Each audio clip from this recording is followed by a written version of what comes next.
What's up, everyone? Dr. Z, welcome to the Z-Dog MD Show. Today, I have returning to the studio Dr. Vinay Prasad. He is a hematologist-oncologist professor at UCSF, my alma mater. We talked hella smack last time. We're going to talk hella smack this time about COVID, science, Twitter, you name it. I don't know what's going to happen. I just invited him down, and he agreed to show up, and I just need to see another human face-to-face. Vinay, welcome back, man. Z-Dog, it's a pleasure to be here. Dude, your podcast Plenary Session, by the way, we're going to record a thing for your thing. That's right. This. Hopefully we're going to do an exclusive Z-Dog interview. That's right. Yeah. Everybody, you got, and hopefully that brings new eyes to your podcast. The reason I love your podcast is you are always authentic. You're not afraid. You say, you know what, this is the deal. Like, these drugs don't work. This is the bias in medicine. This is what's going on with money in the cancer space. I mean, how did you even start doing that? Well, I'd say, don't get me wrong. I'm also afraid to talk about many things. I'm also afraid. But you will be. I will be someday. Yeah. We're all one tweet away from end of career, not just mid-career, cancellation. Right? Yeah, of course. But I guess I would say, I got interested in medicine. I got interested in health policy really early in my career, probably when I was an intern, fourth year medical student. It was just like many people, I started seeing things on the clinical side that rubbed me the wrong way, didn't make a lot of sense. And so I started digging. And, when you're a doctor and you want to understand why the hospital works the way it does, I promise you one thing. The moment you understand how money is flowing through the system, people will start to make a lot more sense. So why aren't we paying for this? Why are we doing it this way? The moment you start to figure out where the dollar bills go, you'll make sense of that. So that's kind of what got me interested in health policy. Yeah, and nothing has changed. That's exactly how it is. That's how it is. Man, so by the way, speaking of money, how painful was that debate last night? It was atrocious. I mean, it was painful from the point of view of someone who wants to watch people to get a sense of what they think and what they will do. If that was your goal, to learn information, total fail. Yeah. If your goal was to see how people want to posture themselves and present themselves to the electorate, well, then you might be sated by not dialogue, monologue. Really. Yeah. A monologue. It was, it made me think at some point. I just said, these are our choices. Mm-hmm. Just terrible and terrible. In a forum that should never have happened, with a moderator that was, like, oh, well, guys, I mean, what's even the point? And the thing is, this is what our discourse, it felt, what it felt like? It felt like watching live action Twitter. And to a large degree it was. Yeah. But I guess I would put the choices as terrible, and someone who I think is a pretty decent person. But that's just me. I mean, I think he's a decent person, will do a decent job. But I mean, I think you're asking a good question, which is, even in the best of circumstances, a debate is theater. It's always been theater. For somebody who really wants to know let's say we had two traditional politicians who actually don't step on each other's words and let people talk. Even in those circumstances, in 90 minutes to get a sense of what someone's going to do for broad policy for a nation, I think it's an untenable thing. You reduce complex policy decisions to just catchphrases that have been scripted and poll tested to connect with people. It's always been disconnected. And the truth about policy is, I think political leaders really just kind of point the ship where we're going to go. And then actual policy is a series of compromises. What can you achieve? What do you wish you achieved? If you drive things in that direction too quickly, you'll actually create a backlash. So you have to move the ship of a huge multi-trillion-dollar economy rather judiciously. And so I think for many people, we confuse the destination with how to get there. And that's one of the greatest problems, I think, with politics. Yeah, and you know what? I think that's where we get into healthcare, because that was brought up in the political spectrum.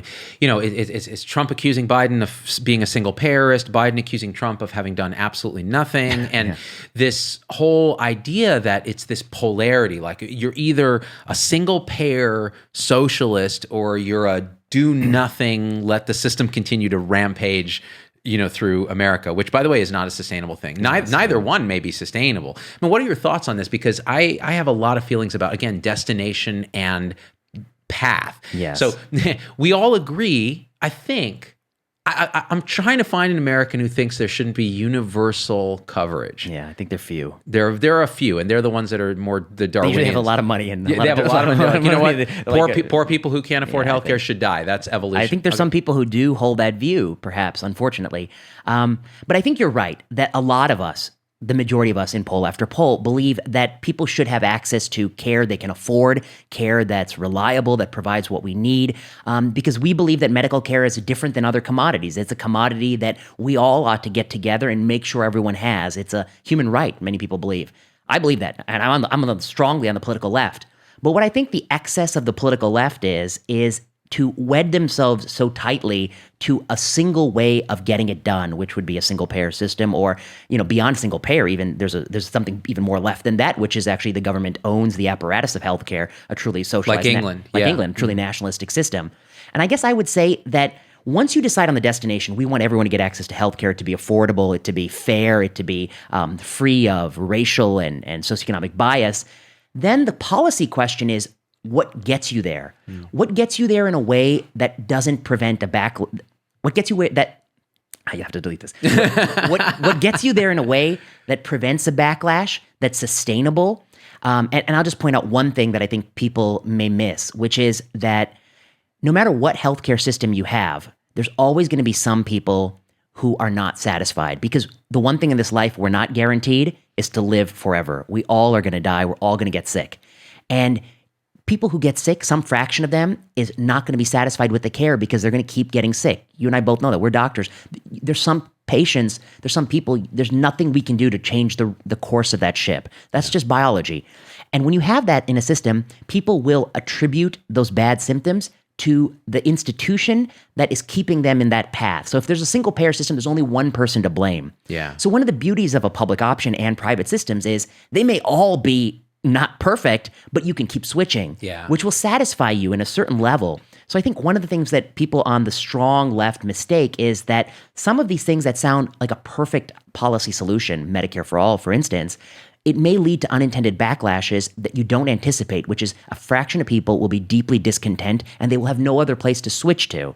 And that's something you want to avoid. So that's why I think, like, if you're a politician, the politician should run on the platform of what's the destination, and a bunch of thoughtful people in thousands of pages should try to craft what's the best way to get there. I don't think it's a 30-second soundbite. Yeah, that's it. And I think that's been the problem too with our discourse around healthcare reform in general, because it's like it's either this soundbite on CNN or MSNBC or Fox or whatever, or it's a 30-page brief that no one reads from some think tank that is never going to get done. What we need is to have the agreement as a society that, hey, what's our goal? We want no Americans to go bankrupt due to medical bills. Let's say that's it. Okay, well then let's craft different solutions that will give people choice and options to get to that point. And one of my big concerns with, say, a Medicare for all is that, are you codifying a broken system? Are you saying, I'm going to pay for procedures and options and things that already we know don't work, but we do them because we get paid? So we got to start sorting that out. There's care delivery, there's outcomes research, what actually works, there's fixing clinical trials and understanding the biases there, which you've written books about, Malignant and Ending Medical Reversal, or books you've written about this, that if you do, it'll get you so pissed off that you're realizing, we're paying for stuff that doesn't work, that's hurting people. So all those things have to be on the table. It's not just black or white. Yeah, you're right. And I think part of the problem too, staying on that, like talking about COVID, you can't have an honest, open, rational discussion where you trust the other person, because all you're seeing are these sound bites on TV where it's so politicized. Well, first, I just want to pick up on something you said that I think is super important to restate, which is that all of us who believe that universal healthcare is something beyond traditional commodities, those of us who go so far as to say it's a right, and I'll put myself in that camp, that it is a right, a human right. The right to healthcare is a right to healthcare that actually works. The healthcare that costs a lot of money, that doesn't make people better off, that's profit-seeking by for-profit interests, by shareholders. What we have in healthcare, as we consider it, is a mix of both things. We've got a lot of things that are transformational. Somebody comes in with acute heart attack, ST elevation MI, you open up that artery, we're talking double-digit mortality benefit in a couple days. Massive benefit. And then we've got devices, surgeries, pills that we all know have very weak evidence base or bad evidence base. And one of the problems in this space is if you just pay for everything, you're going to be paying for a lot of things that really redistribute wealth in a bad way. It takes wealth from everybody and gives it to the hands of a few shareholders. It's a regressive tax, and it's done in the name of health, but it doesn't actually improve people's health. So to your point, which is that we have to do both, which is expand healthcare and reform healthcare. I think it has to be together, because the moral justification for universal healthcare is that it's actually helping people. There's no moral justification to pay for devices that don't make people better, that just enriches shareholders. That is a brilliant point that nobody talks about. That let's say you have a universal coverage system where the government is paying some of this, Yes. and we actually kind of do. It's called Medicare. Right, we do. So we do. What is Medicare doing? It's taking the commons, our money, Yes. and it's redistributing it, hopefully to do social good, which is take care of elders who have illness or people on dialysis, whatever the exemptions are for Medicare. Well, what happens when you're taking the common money and you're giving it to companies and shareholders and for-profit entities that are making money on a product that has been approved based on biased research, that's money-driven, that's generating lots of profits, that is not actually helping people? But the worst part of it is patients think it's helping them because they are conditioned by the same companies, whether it's a pharma company doing a direct-to-consumer ad, whether it's their own doctor being conditioned by the pharma, the medical device rep that, hey, this thing is actually going to help people, and then they believe it, and they're getting paid to do it. So there's a moral conflict there where they feel like, well, if I just do this, I'm doing the right thing because I'm also getting paid, and that's how humans work. Yes. And people don't talk about that until you fix that. If you throw more public money at it, we've already thrown a ton. The government pays roughly 50% of healthcare if you consider VA and TRICARE and Medicare. It's $1 trillion plus in federal expenditure on healthcare, $1 trillion plus per annum. It's a tremendous investment we're making, and I think you've put it so well, which is this is a sector in the marketplace where the person at the end, the consumer, the patient, they're not always in the position to know which of these many services you're giving me, which are the ones that are really helping me, and which are the ones that are just kind of riding what the other ones are doing. They don't know. And the other thing is, some of the doctors giving them are well-intentioned and very smart, but they may not have the very rigorous training it sometimes takes to separate these two. And all of the for-profit entities want you to think that everything they're selling is the magic bean. They think everything is magical.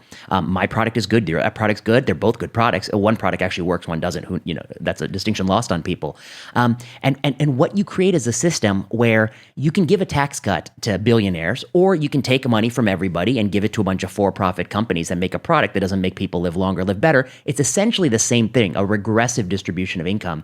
And that's something that I think people like me as a progressive, I think we should be cautious about. I think even people on the other end of the political spectrum, they don't want to tax people to pay for things that don't work. That's not in line with their philosophy either. So it's something that I think we can all agree on, which is we cannot keep funding things that do not make people live longer, live better. We got to stop paying for this. If you want to pay for that with your own money, so be it. But we can't tax everyone in the name of health and pay for these things that don't work. And proof that that's happening is just the enormous amount of GDP we spend in this country on healthcare, and that we don't get what we ought to get for it. We're spending 20% of GDP on healthcare, and our life expectancy is on the way down, and we're shorter than other Western industrialized nations. So I think this is the key problem that's so inextricably interlocked with universality. I think a lot of people believe that we should do universal coverage first, and then we can reform this problem later. To some degree, I do believe that. I think that is a plausible strategy, because once we're investing in healthcare, there'll be more impetus to find these things. But I think you got to do them together as much as you can. And that's, a big thrust of my work is research in this space, no value, low value practices. That's key. And again, I cannot emphasize enough that is such a crucial part of the discussion that we never had. When they rolled out Obamacare, that was part of the original plan, was outcomes measures and things like that. It's kind of hard to do. Yeah. And it didn't really happen for a variety of reasons. Yeah, some of the reasons the teeth were taken out of the bill. So we can have a PCORI, we can have an AHRQ, we can have these institutes that are tasked with doing comparative effectiveness, see which pill is better. But they can never do any studies if the only thing that separates the two pills is cost. Oh, that's kind of the point. Kind of the point, yeah. It's kind of the point. We want to know if the cheaper thing works just as well as the expensive thing. And then the other thing that has to be stated is there's such an imbalance in the lobbying space. All the people who are profiting from these things that don't work, they have lots of money on hand, and they can pay for lobbyists to go and push Congress to do things that keep their monies coming in.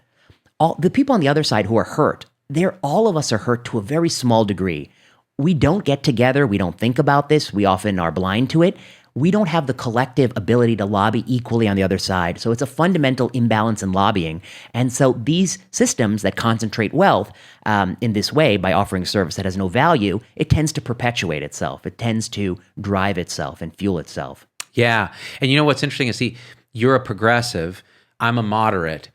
These are the common ideas that progressives, moderates, and conservatives can share. I agree. The idea that you don't throw good money after bad, and you don't waste money on things that don't work. You can argue about different techniques to get, but I think we all kind of have a similar goal. Like you said, there's a subfraction of people who think sick people should just die who are poor, but let's all agree that that's a tiny subfraction. Most of us want a society where we're doing the right thing. You talk about healthcare as a right. I talk about it often as it's not even the right question to ask, is it a right or a privilege or a whatever? It's a question of what kind of society do we want to be? So do we want a society where people go bankrupt and die because they don't have money?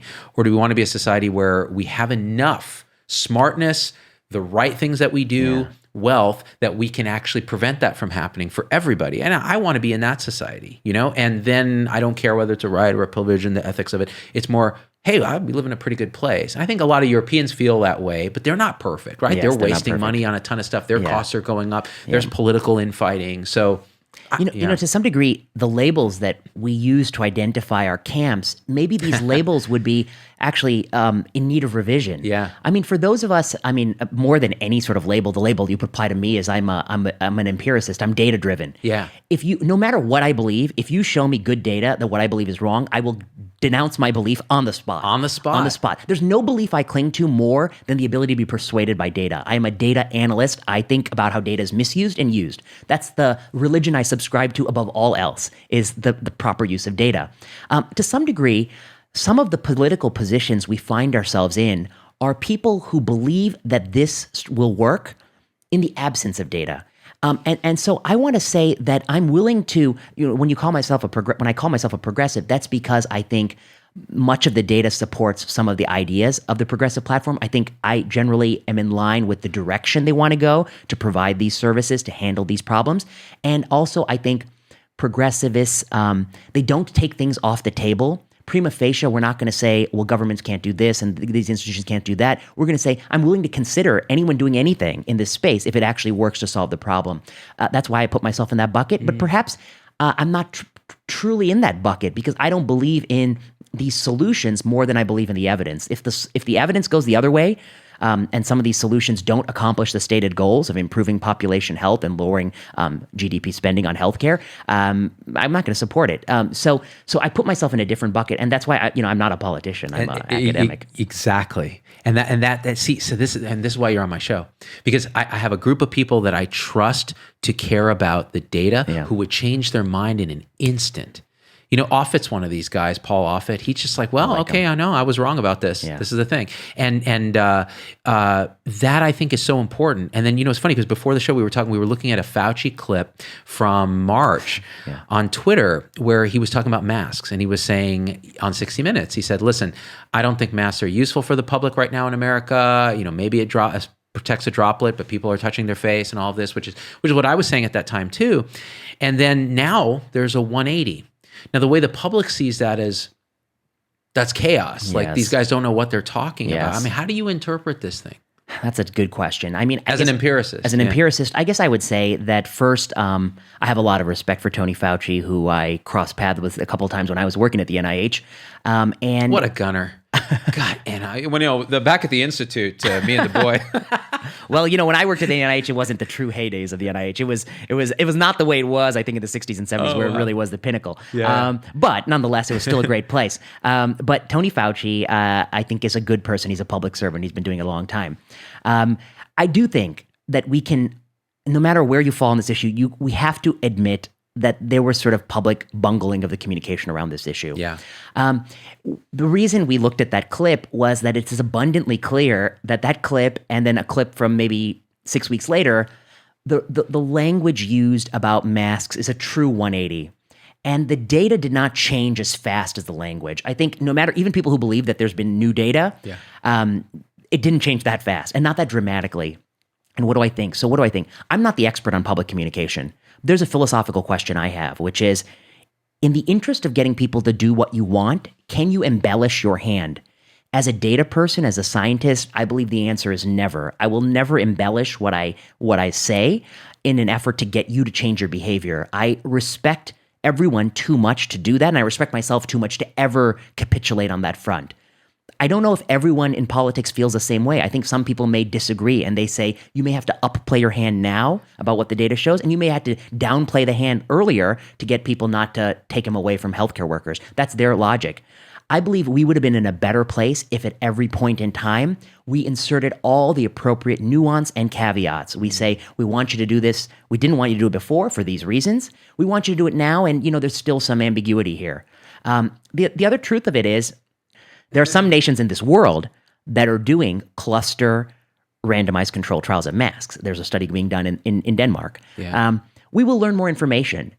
We could have done a little bit more of that on this front. We could have answered a few more questions, not just around masks, but other non-pharmacologic determinants of spread, such as availability of hand sanitizer, plexiglass partitions, masks, face shields.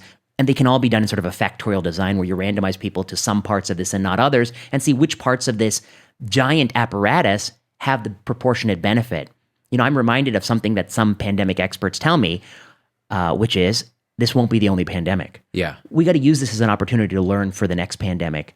And in some ways, we miss that opportunity to learn. So going back to your point, I guess I would say that I'm so committed to data that I believe every time there is uncertainty, it is an opportunity to run a study, to decide who's right or wrong. And what I fear is that in an effort to get people to do what you want them to do, we overplay our hand, and that will one day, perhaps it's already started to, bite us in the ass. I think you and Monica Gandhi, who was on the show recently, is coming back, agree. She's in my cabal of people that I think are empiricists and care deeply about human suffering and want to alleviate it by actually understanding it. And we were talking about that. The public health should have been treat people as grown-ups. Tell them what you know and don't know, and let them make the decisions. Like, would you agree with a national mask mandate? I guess I would say that I would say if you wanted people to do it, then I think the question would be, what's the best way to do it? And I guess the first question I would have is, and I don't know the answers here, so this is why I'm going to talk you through my reasoning. And I'm not going to be able to answer the question. But one of the things I would say is, in this particular moment in time, I worry that mandating anything, like mandate, put that label on it, like you got to do this, I worry it's going to backfire on a lot of people. Yeah, they're going to they're going to thumb their nose at you just because they don't want anybody telling them what to do. Right. So that's one question I have. I don't know if that's the most effective way. The other thing might be to say we recommend it. The other thing might be to say, we're uncertain and we recommend it. And I think these kind of messaging can be strategized. The next question I have for you is, I'm not sure under what legal framework it could even be authorized at a federal level. I just don't know. Constitutionally, Constitutionally, or within how many of these decisions have to be made at a local level, right, state level, or national level. The other thing I would offer is, whether it be masks or face shields, or the availability of hand sanitizer or different strategies at grocery stores, I would say, insofar as is possible, we got to think of experiments we can do. Can we randomize counties to different strategies and track changes in viral spread, just to get a sense of which of these things is the key? Yeah. Can we randomize counties to different strategies? Like, one, it's mandatory. And the other thing about mandates are, what are you going to do if somebody doesn't do it? Right. So we've all seen the videos of somebody going without a mask, and people have escalated it. That's what makes the videos. Perhaps there are many situations where, people look the other way, which is, I think, what a lot of people do in real life. Right. If you escalate it, you have to ask yourself the question, in the process of escalating this, am I going to make it worse? Yeah. If I call in the police and you have to hold somebody down to put cuffs on them, is this person potentially armed? Are you just putting, is this a pressure cooker about to explode? You have to ask that question. So mandates have to be tied to what are the carrots and what are the sticks. And every part of that, I think, requires empirical data. So I guess I would say that, it's complicated. It's complicated. But I would say that if you put me in charge of that question, I would get you a good answer in about a week, and I would assemble a lot of people to answer that question. Right. And this ties to something that, you and I were talking about earlier, which is Twitter absolutism. Yeah. This idea that we don't always know the answer to even simple things. We have a little humility to say, yeah, I see some pluses to it. I see some downsides. Maybe there's ways to sort that out. That idea that you could have that humility, that's lost in the world of social media, and it makes me scared. I will have many more followers if I go and tweet things like, anyone who doesn't wear a mask is an idiot. Yeah. You're killing me. Yeah. Some video of this person didn't wear a mask and they died. That's something people did. Yeah. Similarly, just how absurd would it be if somebody posted a video of this doctor wore a mask all the time and they still got sick and died? We would say, well, that doesn't prove anything. That's just an anecdote. Yeah. And nobody said masks work 100%. Think about it the other way around, right? So what if somebody showed the anecdote the other way? Yeah. That scares me that we live in a time where people who are supposed to put the caveats in, who are supposed to say, I'm not 100% sure about a broad sweeping policy change that's never been done in the history of humanity, that those people would rather instead be just damn sure they know the right answer, and that everyone who disagrees is a moron or an idiot or wants to kill people. If the world is full of people who agree with me and morons and idiots, that's a bad way to dichotomize the world. It's a way that's not going to win you friends, and you're not going to win battles. And so I really worry about what has happened with social media on this. And we recently did a video on the social dilemma, the Netflix documentary, and really, so social media has weaponized polarity in a way that it rewards it. So you get more followers. Like you said, you would have 10x the followers if you took that polarizing route. And I said that in the video, and I actually cited some doctors on Twitter that have, one of them has 500,000 followers, rhymes with poo, and just by sowing absolutism, division, whether it's political or medical. And again, if you're putting in your Twitter handle, wear a damn mask, McGee, you're not, who are you convincing? That's what I wonder. I struggle with that. I struggle with it on so many questions, which is, some of these questions people have dug in. They're in the trench. They're fighting on their side. How are you going to get them out? How are you going to make middle ground? I'm not sure if calling them an idiot or insulting them or just shouting louder is going to do it. The other point you make, and you allude to, I think, some of people on Twitter who I think many of us who are doctors don't have a lot of respect for, even though they may put MDs in their title. One of the unifying themes among those people is you can gain a lot of followers if you pair medicine with a very strong political stance. You're always for or against this president. You're always for or against some political party. Yeah. You pair those two and you gain all the occasional medical followers, but you gain all the political followers. Yeah. And the political animal on Twitter is far bigger than the medical animal. I mean, there's more people. Order of magnitude. Yeah. And I think we have to be careful. I mean, I'm somebody who believes that medicine is to some degree ultimately political. This is about what we're doing with human beings, how we value life, value health in those who have less. It's about justice. It's tied to all these things. At the same time, on every issue, you have to approach it without a preconceived bias, with as fresh eyes as you can, and try to see what things people might be offering that are right or wrong, and not always be wedded to some party line. It's important to separate the two. And so somebody can be political on Twitter.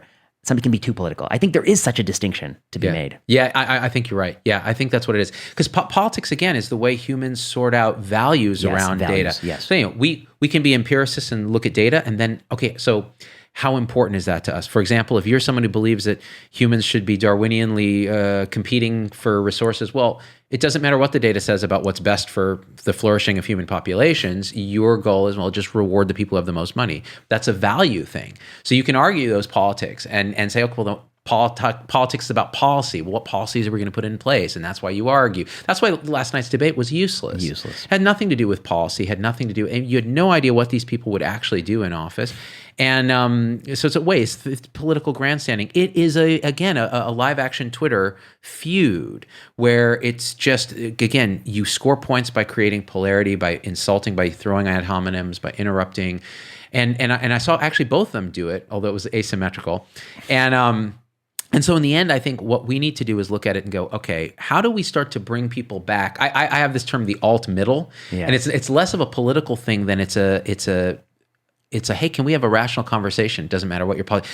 I hate this, and Jordan Peterson uses this term, and just by saying Jordan Peterson, I'm going to be branded as some kind of alt-right person. Ideological possession is a term that he uses, and he complains that people are they're ideologically possessed. So in other words, I will always click these boxes because the party that I'm purportedly supporting will always click these boxes. I don't think for myself. I don't let data change what I think. No argument will change what I think. I'm ideologically possessed. And he's like, no, think for yourself. And I 100% agree with that. Yeah, I heard somebody say that if the views of your friends and your party are all the views you hold, they're not your views, which is true, because if you're really thinking for yourself, you will inevitably disagree with somebody on some fraction of the issues. We can never agree 100%. It's okay not to agree 100%. We can meet where we agree. I think the debate also reflects the continuation of a trend, which is the media has commoditized politics in a dangerous way. If you watch an hour of CNN on COVID, I don't think I learn anything. I don't think I learn anything. I learn the same things I knew when I started, a very superficial look at things, people saying things louder, saying somebody did something right or wrong, or somebody's bad, somebody's good. I don't learn anything. What has happened? Do you actually know anybody in your life who watches an hour of CNN? I know very few people in my life anymore who watches an hour of CNN. People are moving to places like your podcast, other podcasts. People are moving to forums where the host of the forum is willing to talk to somebody for 2 hours, 3 hours. I listen to a lot of those podcasts, and I learn so much more than I would learn from these snippets. Academics always complain that they go on some TV show and they have to get their message in 2 minutes, and then they practice how to deliver it as best they can. I think to some degree we have to rebel against that. Yeah. Some messages are not conveyed in 2 minutes. They need more minutes. And so you're either going to do it justice or you just don't talk about it. Absolutely. Absolutely. I think the long form needs to come back. You can play it at 2x, man. 2x, man. Or skip through or read the transcript, whatever. Yeah, but whatever. Have the long, like those Sam Harris podcasts where he gets someone on and they drill deep into stuff. Those are transformative for your thinking. I mean, my mind was changed. I was introduced to people like John Haidt and these other thinkers that then you go deep in their catalog. Yes, I agree. That's how we ought to be. And the thing is, I think what you said about media commodifying this, it's important because the big corporate media companies make money by scoring the same points that you score on Twitter. Yes. The individual reporters, if you talk to them, and I have, they are heartbroken.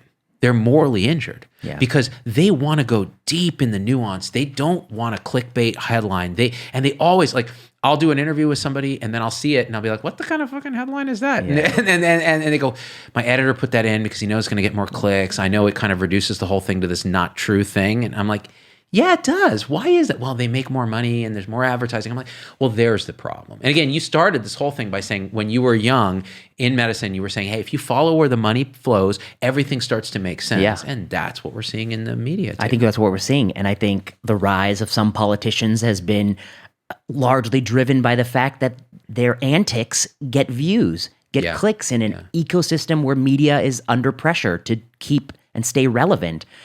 It's a huge disservice. And the ability to talk about, I mean, what would a roundtable really look like around the healthcare system? I mean, you could assemble a bunch of really good people and we could talk about it for an hour and 2 hours as to what are the pros and cons of the German model, UK system, the Japanese system, the US system. How can we move towards providing universal coverage, making sure it's affordable, but also the budget standard control. It's a nuanced and complex discussion. It doesn't fall under one slogan to reduce it to, single payer or that's socialist or Medicare for medical. all. Right. It does a disservice, and I wonder the average person who hears that. They feel as if they're voting with more information, but do they really know that much more than if they didn't know the platform at all? Just to know this one slogan, it's either good or bad. I mean, I'm not sure about that. I don't think so. And you know what's interesting is when I talk to just random people in my life, whether let's say it's my contractor or it's somebody who's like not a scientist, but is not an idiot. Yeah.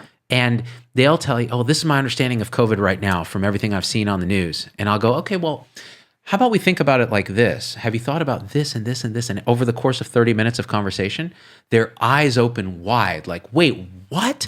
I never thought of it that way. That's because no one's had a 30-minute conversation with you about the nuance and the different ideas of this. And we're all in this groupthink on COVID. Either you're like a pro-mask, shut them down catastrophist, or you're a denial hoax, open everything up, this thing's a lie. And that's not the dichotomy that exists. And that's the most poisonous dichotomy is what you've articulated. That dichotomy that you've articulated, I think, is true. I observe it in other people. And on top of it, they have taken that dichotomy and tied it to political party. Yeah. And that is a poison because that ties it to identity to who somebody is. It makes them much less likely to change their opinion on this issue in a setting of massive uncertainty.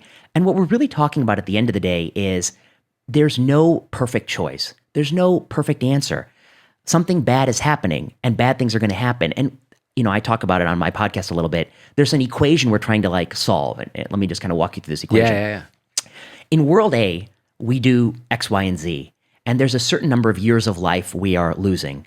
We're going to lose the years of life from a certain amount of viral spread. We're also going to have some countervailing effects on if we close schools, what will happen to the kids, their long-term longevity, their socioeconomic status. Are there going to be more teen pregnancies? Is there going to be more violence? What's going to happen to society? Are we going to have loss of understanding of civics? Are we going to have a disrupted society? Are there any threats to potentially democracy? What does shutdown do for businesses, for small business owners, for upward mobility in society? There are all these pieces of the puzzle. There's no scientist who says, I study all the things that COVID pertains to. There's no such person. It pertains to everything in life. And we have several scenarios. We can do XYZ, or we can do QRS. And we have to think, what will the cumulative life year change be in these worlds?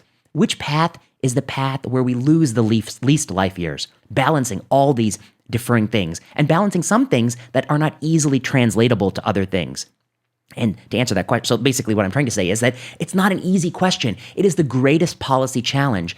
And what it means is you need to assemble people who have diverse points of view. You need to hear what they say. You need to strive to persuade, to understand, to educate yourself. We all are biased to seeing our worldview as the most important. I'm a doctor, so things that happen in the hospital takes on profound importance to me. I may forget, what does it really mean when kids stay home for months on end and they're being abused potentially by some older person at their house, and there's no system to detect that. They don't have food, which is a true problem that we're facing. So what I want to suggest is these policy polls, they are not helping us. They're preventing us from having a conversation. People are blocking people. You're on the other side. You're on the other side. Oh, you think schools should be open. You think schools will block. That's not the way to do it. This is a time where we have to have the conversation. You have to listen to things where people disagree with you. Learn something potentially. Take it down a notch. Not everyone who disagrees with you is evil. They're not all bad people wanting to do bad things. Some people, they believe in the same things you believe in. They just think that the path you're on is not going to achieve those things. You have to allow them to speak and consider their view. That was a brilliant rant, dude. That's what I've been trying to say less articulately on my show from the beginning, which is we need to listen to all these viewpoints and not shut them down, but then criticize them when there's mistakes in data analysis. Yes, I think you look at those Bakersfield doctors that bad data. Bad data. Maybe they have really good points. Like there are a lot of points that I sympathize with. Shutting down schools, bad. Quarantining healthy people, a little bit weird. Let's see the data on that. What's going on? And there's this idea that there's also this interesting politicization of it. Like either you love America and you think we're doing everything right, or you're so upset with the current administration that you're like, America's a mess. We're the worst in the world at all this stuff. And it's like, well, okay, the truth is probably somewhere in between. And there's a lot that goes into COVID. Like we have this groupthink on COVID based on our politics. So one of the things I've been thinking about lately is, well, maybe America's having some trouble because I want to also get back to something you said, which is, look at all these factors, like in quality life you're saved in these different scenarios. If you had a supercomputer that was way smarter than us, an advanced general intelligence that could look at this, and Sam Harris has talked about this from a morality standpoint. Sure. If you had a perfect computer that could tell you how much suffering and how much well-being is generated by every action, you could have a perfect moral code.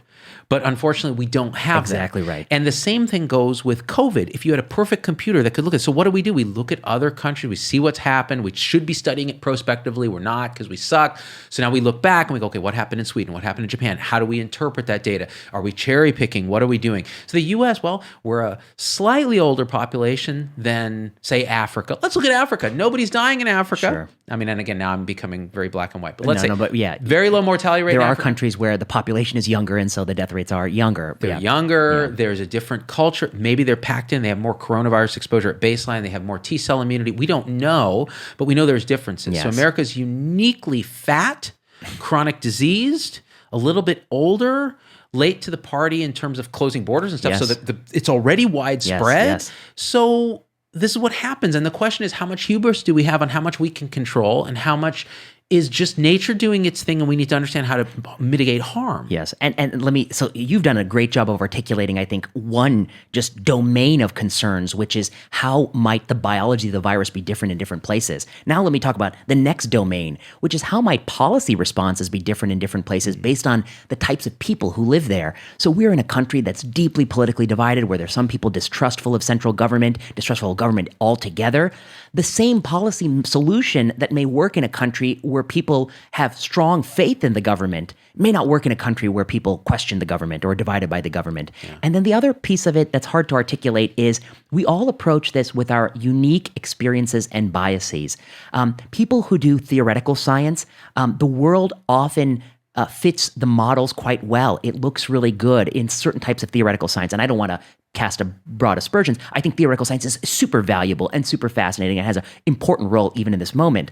Those of us who do clinical medicine, those of us who do field public health work, and I've talked to some people who will be coming on my podcast soon, field public health work in clinical medicine, we know that when the rubber meets the road, the best laid plans of mice and men off go astray. That there are things that sound good, they make a lot of sense, but you try to implement that on the ground in the middle of a problematic situation, not even COVID-19, but a different sort of outbreak situation, they know that it's not always easy.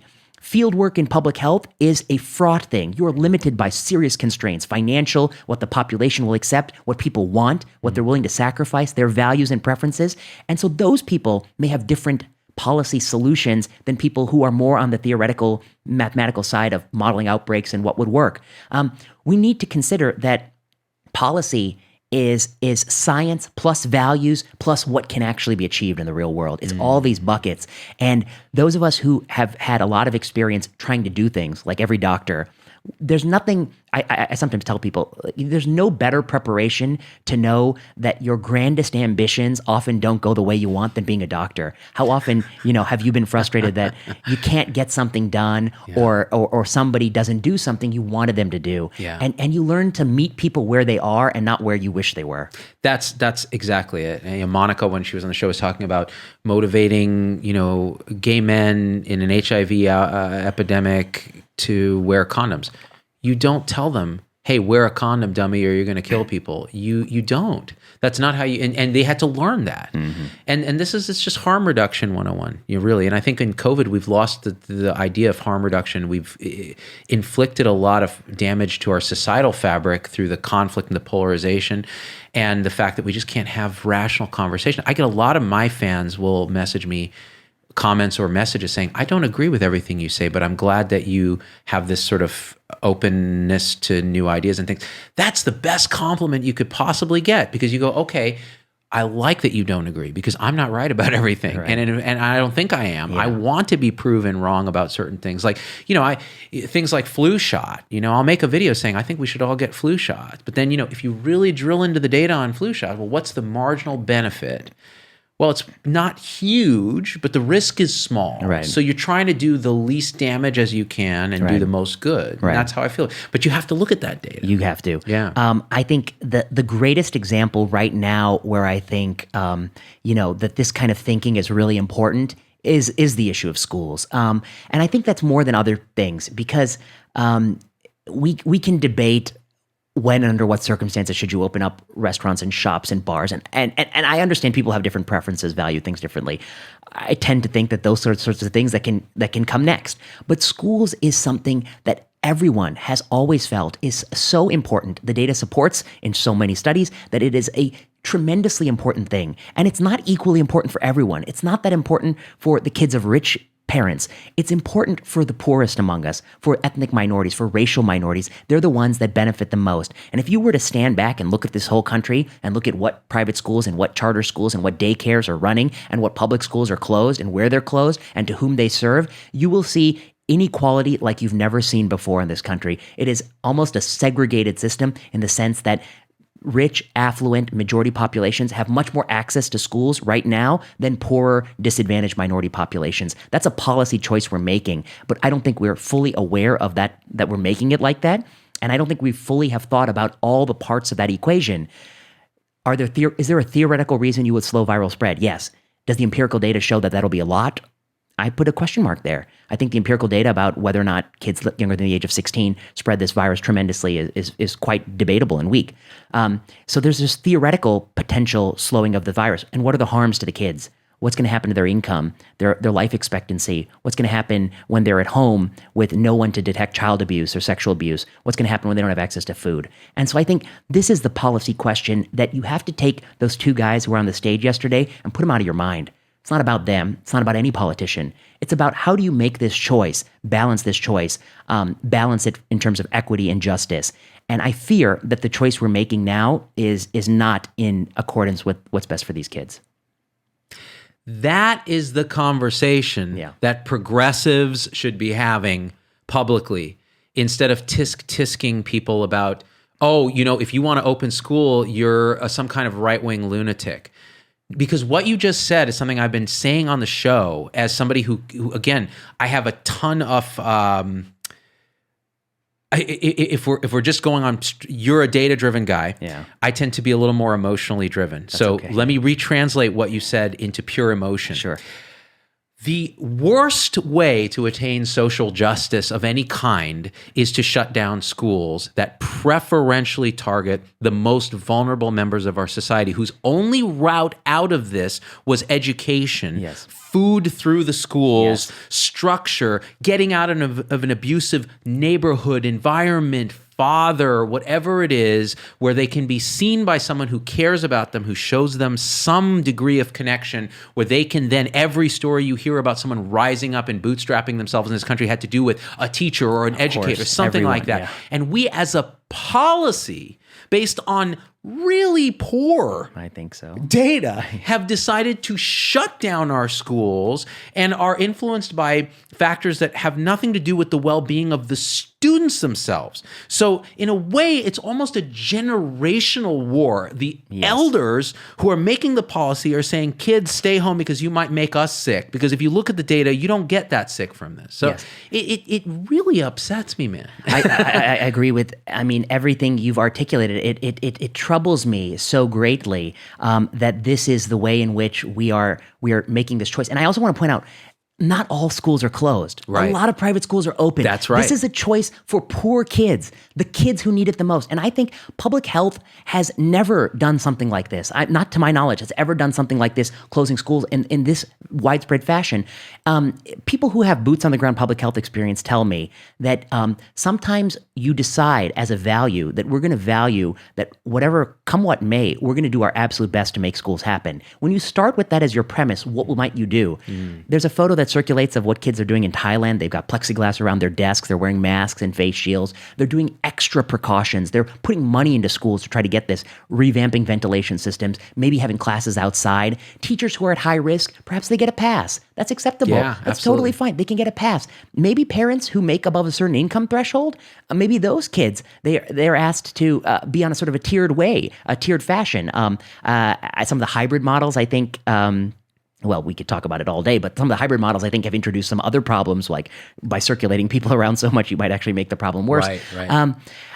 But I was kind of reluctant that I said that about sort of using income as a factor. I think it has to be considered, but also judiciously. I think there's a downside as well. Yeah, there's always a downside. Yeah, and the downside I want to articulate is that if you take the system as it is, and you say private schools still open and public schools are closed, the rich parents may pull their kids out. And what you're left with when in a year from now, 2 years from now, is a school system where you've lost a lot of the rich parents who are pushing to make that school good. Yeah. And that school is going to further do wrong.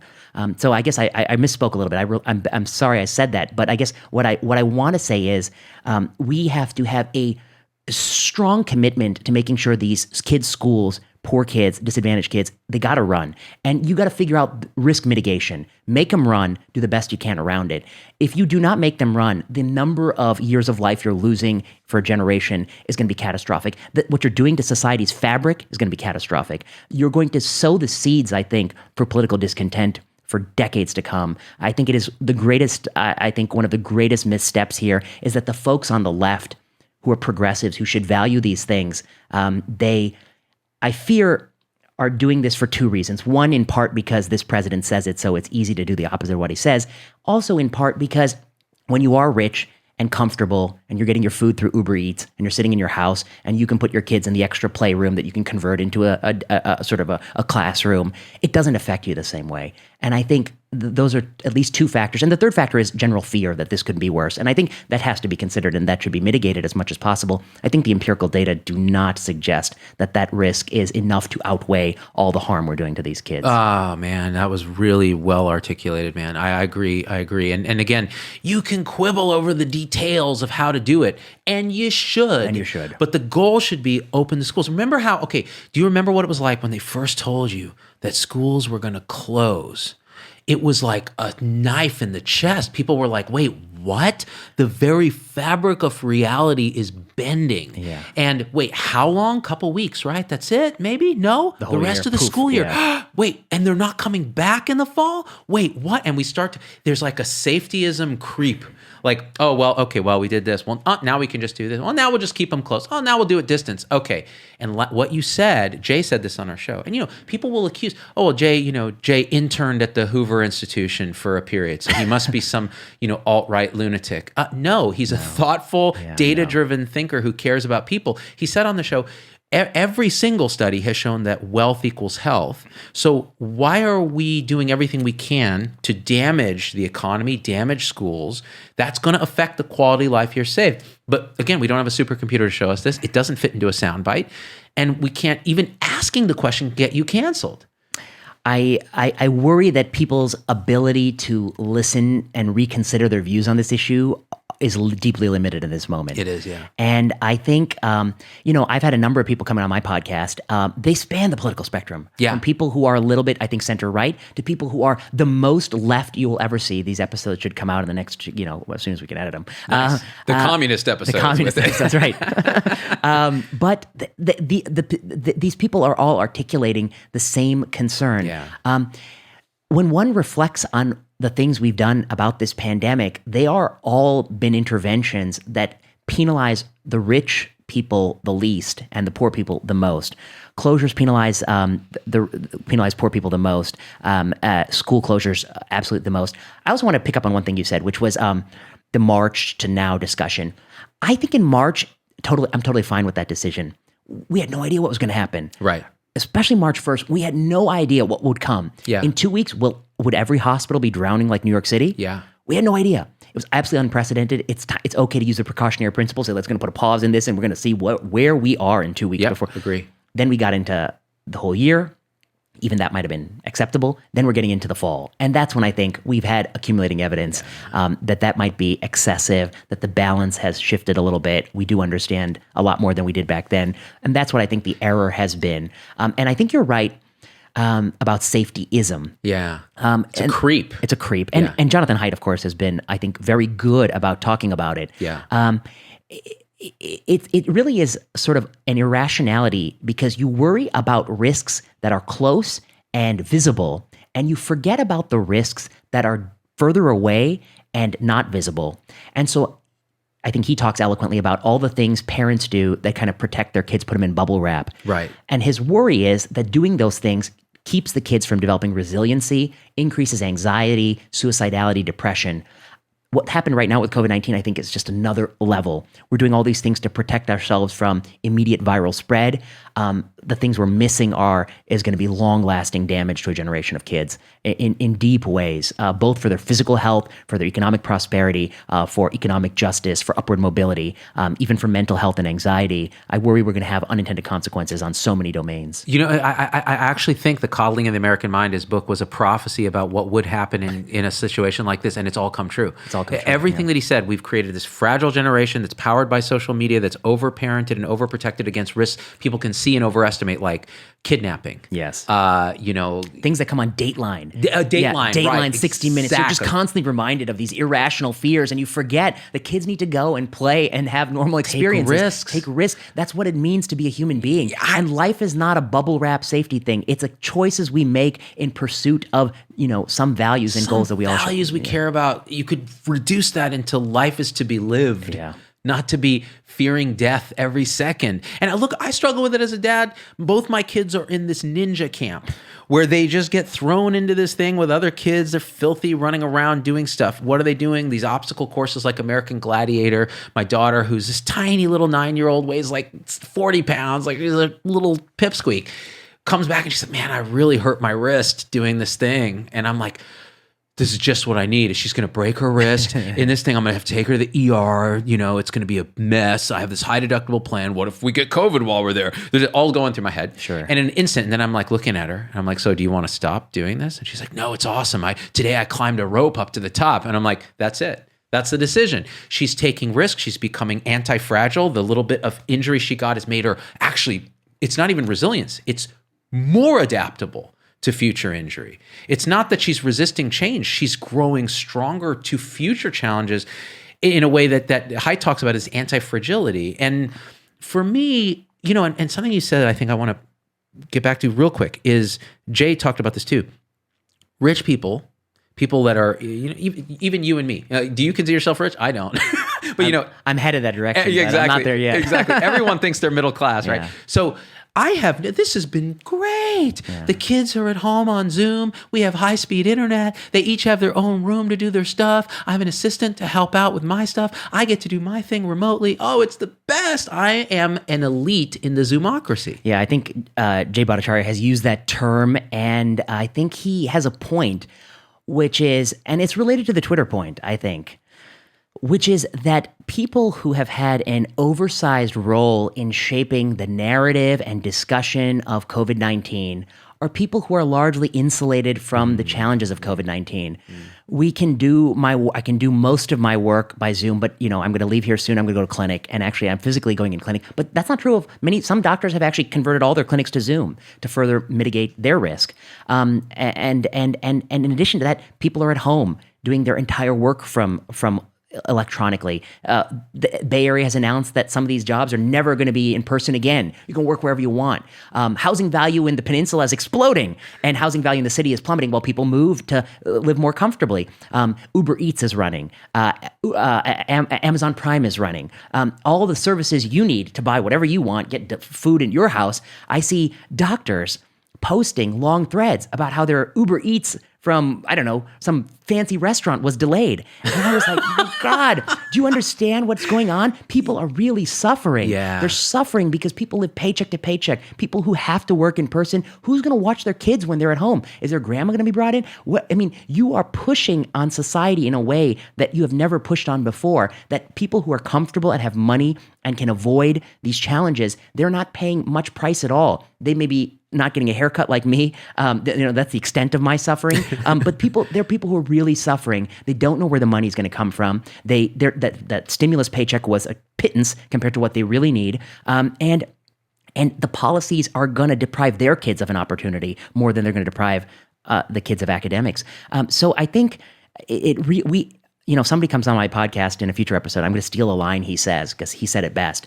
He said, if you were to stand back and you were to ask, what's the set of policies I should make for COVID-19 that will help poor and disadvantaged people who are dying predominantly of the virus? And what are the policies that will keep rich people comfortable and lower their risk of contracting the virus? He says, everything we're doing now would be in that bucket of keeping rich people comfortable. They can be testing as long as I make sure my Uber Eats driver doesn't have COVID so it doesn't spread it to me. But we're not going to do the things to actually mitigate risk for people who are vulnerable. And so, that's what he comes on and says. So I'm stealing his line. Steph Burrell, but you'll enjoy his episode. That's exciting.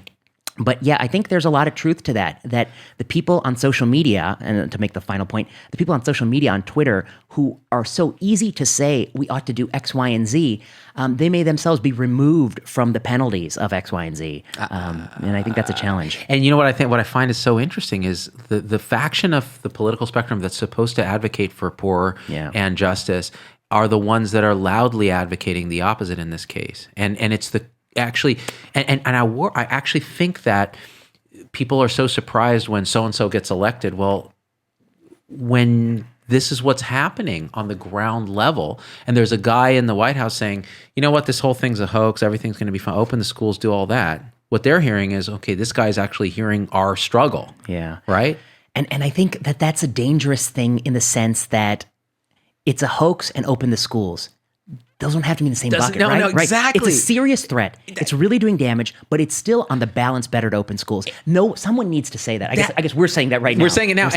But that's, And the funny thing is, I've been saying that, and this is what happens in comments when I say that. People are like, hell yeah, this thing's a lie. I know. Or they're like, you are going to murder people. This thing is a catastrophe. How dare you? You're going to kill teachers. What about grandpa?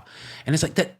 You have to make Ron Ben David said on the show, you have to make value decisions every day. Yeah. We get in our car, there's a risk. But we know the reward of being in the car outweighs the risk. At least that's our calculation. It may not always, right? Otherwise, we could just disappear all transportation. Right. But I think you're right that, I mean, what you're arguing is we have to seize the middle. We have to seize the middle. And the reason we have to seize the middle on this issue is that it is an issue that we all agree on. Yeah. And the worry is that I think the particular flavor of politician that sees the moment that, as you point out, and I think I agree with you, actually, I grew up in Northwest Indiana. And so I have, I think, a tremendous affinity for middle America and what it's like in some of these communities. And I think people hear that you understand my struggles, you understand what I'm dealing with. They hear that, and some politicians have taken advantage of that in the moment. But there will someday be a politician that's worse than the politician you have now. Yeah. I think many of us 20 years ago, we thought we had already seen some bad politicians. Yeah. But we didn't know what we were in for. Yeah. 20 years from now, you may see politicians that make you wish you were living in 2020. Yeah. And that's what I fear more than anything else. Politicians who offer you false promises, demonize ethnic and racial minorities, they triumph when people have been starved of capital, when their kids' opportunity is taken away, when the weak and the poorest are downtrodden. They thrive under those circumstances. And we, the progressive side, we are sowing the seeds for their triumph years from now. I'm deeply fearful of that potential long-term outcome. And I think we have to do everything we can. When schools do reopen, we got to get rid of the summer. The school day's got to be the same day as your work day. We can't, none of this school ends at 2:00. Yeah. We have to commit education. This is not an agrarian economy anymore. Yeah. We don't need these 3 months so the kids can be in the fields working or whatever it was, the initial impetus for it. It makes no sense. Schools is a public commodity to take children and give them options. It has to run year round, has to be proper hours, and you got to pay for that. And we have to all pay for that. And so hopefully it's an opportunity to take it and do something really good. But I worry that there's some despot and some tyrant out there who will seize it to do something really bad.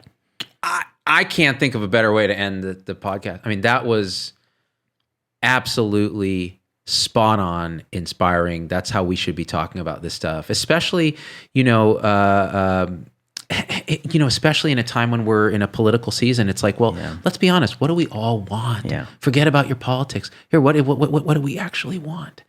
We want people to thrive as much as we can, without a whole bunch of inequity. Yes. Because nobody likes it. Nobody, I think even the very rich, the least empathic rich person does not want. They don't want that. Because it's a danger. It's a threat to them, It's a threat to them. Yes, Yeah. it'll break. The system will break. You Absolutely. can only push it so much, and you can't push it any further. But I think they actually don't want it. We want people to have opportunity to work and make money and have better lives for their kids. Even if, while some people want to retain the capital that's been given to them by their ancestors. Right. And some of us on the other side think that some of that capital should be pushed away. So that's a philosophical value disagreement. But I think we all agree, and I think you're right. We have to seize the middle on this issue. There is a middle ground. You take COVID seriously. You value vaccines. You know it's not a hoax. You also think that on balance, maybe the calculus says we got to do the best we can and mitigate risk and get these schools going. Exactly. And that's a reasonable position that I think we have to come to. I call it the alt middle. The alt middle. Yeah, that's good. Exactly. I'm going to start a blog. Dark Bart. Man, Vinay Prasad, dude, it's always a joy. I'm so glad I just hit you up and was like, hey, would you mind coming by? It's just such a great discussion, man. You guys just share the thing. I have nothing else to say. If you want to become a supporter, we usually go deeper for supporters, you and me. We have these conversations. And the reason I talk about supporters actually is this thing where they subscribe. It's like $4.99 on YouTube or Facebook, or you can PayPal. I don't care. The reason, it's not that I'm pitching you for money. It's that we started the podcast with this thing. The fundamental problem with how we behave is our incentives are jacked up based on money. Social media incentives generate advertising clicks. So whatever clickbait headline I make, whatever controversy I want to stir up, I get more points. Mm-hmm. Take a political stance, I get more points. Mm-hmm. But what if the formula was different, where people are paying you for the content because they appreciate the content. Well, then you do the right thing that's authentic to you. And if they want to buy that, that's great. Well, it turns out there's a bunch of people who want to buy that. Yeah. So let's sell authenticity in ourselves instead of clicks to advertisers. So that's my pitch. I love you guys. Thanks, Vinay. Thanks, and check out Plenary Session. That's Vinay's podcast. I'm going to be on that too. And he's going to have it's a great podcast. Definitely subscribe to it. And we out. Peace.